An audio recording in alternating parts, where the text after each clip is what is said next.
잠에서 깨어나 보니 모두가 날 살인자라고 말하는데 정작 나는 살인을 한 기억이 없다면 어떨까요? 게다가 내가 살해한 사람은 내 여자친구와 가장 친한 여사친입니다. 혹시 내가 기억하지 못할 뿐 정말로 내가 사람을 죽인 건 아닐까? 이런 끝없는 자문자답과 답답한 괴로움 속에서 살아가는 사람이 바로 정우입니다. 이런 흥미진진한 이야기를 다루는 작품이 있으니 바로 변영주 감독이 드라마에 처음으로 도전한 화제작 백설공주에게 죽음을 블랙아웃입니다. 지금부터 1, 2화 리뷰 시작합니다. 정우는 무천가든을 운영하는 부모 밑에서 꽤 부유한 유년 시절을 보냈습니다. 머리도 좋고 얼굴도 잘생긴 소위 말하는 엄친아로 친구들 사이에서 인기가 많았죠. 한국대 의대에 수시로 합격해놓고 수능을 본 날 정우의 인생을 뒤흔드는 엄청난 사건이 벌어집니다. 하와이로 여행을 간 부모님 덕에 정우는 집에서 친구들을 불러 술 파티를 하기로 하죠. 그런데 여자친구 다은이 연락이 되질 않습니다. 기분이 나빠진 정우에게 여사친 보영이 다은에 대해 험담을 늘어놓으며 정우를 화나게 합니다. 결국 기분이 상한 정우는 약속을 취소하고 혼자 술을 마시다 잠이 듭니다. 다음날 아침 눈을 떠보니 정우는 살인자가 되어 있었습니다. 여자친구 다은과 여사친 보영을 살해하고 그 사체를 유기한 범인으로요. 정우는 아무것도 기억나지 않아 미칠 지경입니다. 아무리 아니라고 외쳐도 믿어주지 않는 사람들. 고문에 가까운 형사 희도의 조사 속에서 정우는 얼떨결에 자백하게 됩니다. 기억나지 않는 사실에 대한 자백. 그것이야말로 정우를 더욱 괴롭게 만듭니다. 결국 10년형을 선고받고 복역하는 정우. 하지만 감방에서의 생활도 쉽지만은 않습니다. 범죄자들 사이에서 살아남기 위해 점점 독해진 정우는 살자를 시도하기도 하고 자신을 건드리는 수감자들과 싸우며 독사라는 별명까지 얻게 됩니다. 맞는 것도 이력이 날 만큼 지긋지긋한 10년의 시간이 지나고 정우는 만기 출소를 합니다. 출소하는 날 정우를 찾아온 유일한 사람은 고등학교 때 친구 나겸입니다.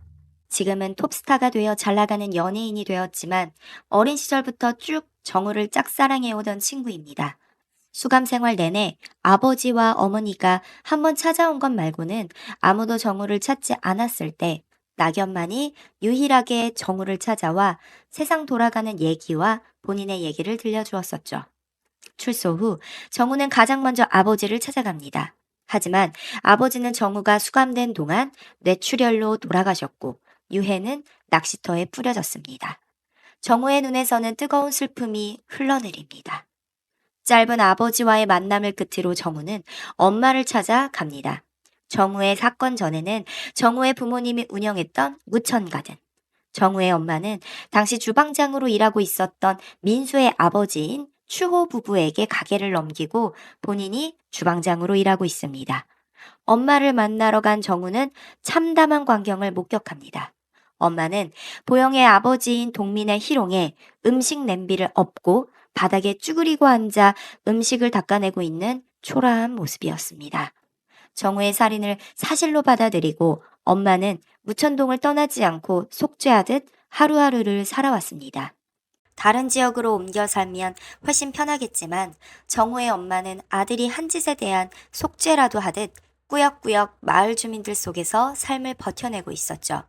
정우는 당장 이 동네를 떠나서 평생 잘못했다는 마음을 잊지 말고 살라는 엄마의 독한 말을 맨몸으로 맞습니다. 엄마가 수감 생활 동안 단 한 번도 찾아오지 않았다는 원망은 이미 속으로 삼켜버린 지 오래였죠. 정우는 서울로 가기로 결심하며 어린 시절 친구들을 우연히 만나게 됩니다. 이제는 각자 제 할 일을 하며 살아가고 있는 친구들. 무천병원의 간호사 민수, 무천경찰서의 병무, 그리고 자폐를 앓고 있는 수호까지. 수호는 자신이 그린 그림을 정우에게 선물합니다. 그 그림은 정우가 살인을 저질렀다고 알려진 그날 밤의 장면이었습니다. 정우는 혼란스럽습니다. 수호가 그날의 목격자인 걸까? 정우는 떠오르지 않는 기억과 다시 싸우기 시작합니다. 정우가 서울로 떠나겠다고 결심한 날, 어머니는 정우에게 마지막으로 따뜻한 밥을 먹이려 시장으로 향합니다. 그런데 돌아오는 길, 고가에서 어머니가 차 위로 추락하고 맙니다. 조용하던 무천에서 벌어진 이 갑작스러운 사고에 경찰들이 분주해집니다. 여기서 새로운 인물 광수대 출신 형사 상철이 등장합니다. 상철은 광수대에서도 실력을 꽤 인정받은 경찰이었지만 결혼식 날 자신으로 인한 아내의 죽음으로 트라우마를 겪으며 무천으로 좌천된 경찰이죠. 그는 정우의 엄마 사고를 범죄로 보고 수사를 시작합니다. 상철은 정우의 등장이 마을 사람들의 분노를 촉발했다고 생각하며 동네 주민 모두를 용의선상에 올립니다. 조사는 계속되고 당시 CCTV를 보던 병무의 표정이 심상치 않더니 결국 CCTV를 삭제하려다 상철에게 적발됩니다. 병무는 충격적인 사실을 털어놓습니다. CCTV 속 용의자는 다름 아닌 그의 아버지 흥수라는 것입니다. 경찰이 무천가든을 급습해 흥수를 체포하려 하는데 흥수는 자신이 아무 짓도 하지 않았다고 주장합니다.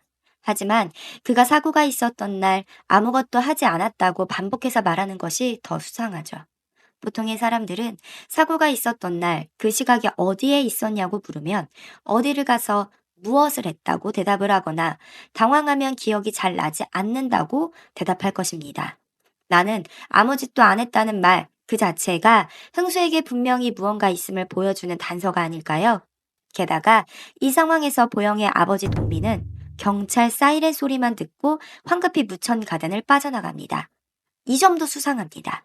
혹시 동민의 범죄를 흥수가 목격한 것은 아닌지 아는 추측도 가능합니다. 일단 흥수는 참고인 자격으로 조사를 받지만 아무 말도 하지 않고 집으로 돌아갑니다. 사건 해결이 뜻대로 되지 않자 상철은 경찰서장이자 수호의 아버지인 구탁을 찾아갑니다. 그리고 구탁의 집 앞에서 정우와 마주치죠. 정우는 엄마의 사고에 대해 구탁에게 물어보려고 찾아온 것입니다. 그런데 뭔가 좀 이상합니다. 그 집 안에는 이미 병무와 그의 아버지 흥수가 와 있습니다. 병무의 아버지는 처음부터 끝까지 계속 정우의 엄마가 떨어지는 것을 보기만 했지 자기는 아무것도 한 것이 없다는 말만 되풀이합니다. 조사도 끝나지 않은 참고인이 경찰서장의 집에 있다니 상식적으로 이해되지 않는 장면입니다. 아무리 개인적인 친분이 있다 하더라도 병무는 엄연히 재직 중인 경찰이고 병무의 아버지는 아직 혐의를 완벽하게 벗지 못한 참고인이니 말입니다. 말도 안 되는 상황을 상철은 이해해 보려 하지만 이해가 쉽게 되지 않습니다. 묘하게 구탁이 수사를 방해하는 듯한 느낌이 있습니다. 조금 더 지켜봐야 정확히 알겠지만 진실을 알고 싶어하는 정우를 말리고 수사를 본격적으로 해보고 싶어하는 상철에게도 자꾸 막아서는 느낌입니다. 정우의 어머니는 왜 하필 정우가 출소한 그날 사고를 당했을까요? 그녀를 고가에서 밀어버린 건 누구일까요?